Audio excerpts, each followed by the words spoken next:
নমস্কার, কেমন আছেন সবাই? রামানন্দের রান্নাঘরে সবাইকে স্বাগত। চলে এসেছি আজকে একটা নতুন রেসিপি নিয়ে। আজকে আপনাদের বানিয়ে দেখাবো হচ্ছে দই ইলিশ। তাই কারণে ইলিশ মাছটাকে নুন হলুদ মাখিয়ে নিয়েছি, আর এখানে নিয়ে নিয়েছি 200 গ্রাম পরিমাণে দই। চলুন পরবর্তী পর্যায়ে চলে যাব। দই ইলিশ বানানোর জন্য প্রথমে কড়াইয়ে সর্ষের তেল গরম করে নিয়েছি। এবার হচ্ছে ইলিশ মাছগুলোকে প্রথমে ভেজে নেব।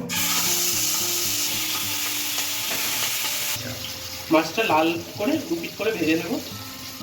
এবার নিয়ে নিয়েছি দইটা। দইয়ের মধ্যে দিয়ে দেবো হচ্ছে সামান্য পরিমাণে হলুদ, সামান্য লঙ্কার গুঁড়ো, সামান্য জিরের গুঁড়ো, সামান্য ধনের গুঁড়ো, আর দিয়ে দেবো সামান্য নুন। সব কিছু উপকরণ ভালোভাবে মিশিয়ে নেবো, দইটাকে ফাটিয়ে নেবো ভালো করে। মাছগুলোকে ভেজে নিয়েছি, এবার হচ্ছে তুলে নেব। মাছটাকে তুলে নিয়েছি ভেজে। এবার আমি কড়ার মধ্যেই দিয়ে দেবো হচ্ছে গোটা গরম মশলা, শুকনো লঙ্কা, তেজপাতা।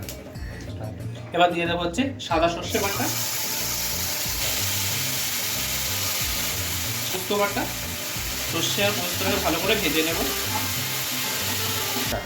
সর্ষে আর পোস্তটার মধ্যে এবার দিয়ে দেবো হচ্ছে সামান্য পরিমাণে নুন। আর সর্ষে আর পোস্তটার মধ্যে অ্যাড করে দেবো হচ্ছে ফাটিয়ে রাখা টক দই। টক দইটা দেওয়ার সময় গ্যাসটা থাকবে লো একদম, আর না হলে বন্ধ করে দেবেন আপনারা।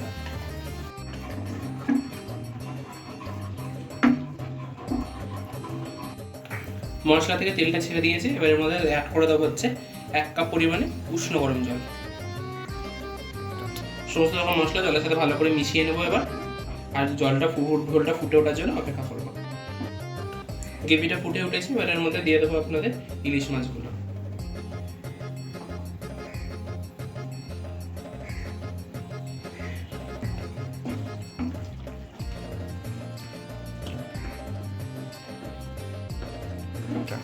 চার থেকে 5 মিনিট এবার হচ্ছে মাছটাকে ফুটিয়ে নেবো ঝোলের সাথে।